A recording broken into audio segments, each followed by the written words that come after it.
আজকেও যারা ইসলামকে টার্গেট করেছে এরা কারা দেখুন, এরা কারা দেখুন। এরাও ক্ষমতার জোরে মানুষের খোদা হতে চাইছে, ক্ষমতার জোরে মানুষের প্রভু হতে চাইছে। আমি ভিক্ষা দেবো, মানুষ খাবে, আমার কাছে সে মাথা নত করে নমন করবে, আমার কাছে মাথা নত করে পড়ে থাকবে। এই সকল মেন্টালিটির লোকেরা দেখুন আজকে ইসলামের বিরোধী করছে। আর এদের হাতের খোরাক হয়েছে তথাকথিত অশিক্ষিত কিছু মূর্খ যুব সমাজ। তাদেরকে মদের বোতল দিয়েছে, কিছু অর্থ দিয়েছে, হই হই করছে তারা। তারা জানে না তাদের বাচ্চার ভবিষ্যৎটা কি, তারা জানে না তাদের লাইফটা কোথায়, তারা জানে না আমরা যাদের জন্য মারপিট করছি তাদের ছেলেরা পৃথিবীতে বড় বড় ইউনিভার্সিটিতে পড়ছে।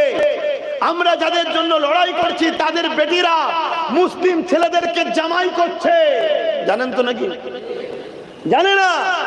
তারা দিন রাত ধরে মুসলমান, ইসলাম, মসজিদ, মাদ্রাসা ভেঙে দাও, মেরে দাও, কেটে দাও, ইসলাম বন্ধ করে দাও। এরা জানে না এভাবে আবু জেহেলও করেছিল। তাই কিছু ইতিহাস আপনাদের শোনাতে চাইছে। আপনাদের ধৈর্য আছে তো নাকি? কেন এখন সব টান শোনার ভক্ত, টান না হলে হুজুরের মন খারাপ। টান দৌড়ে বাবা, একটু বুঝতে দে, হাকিকাতটা জানো।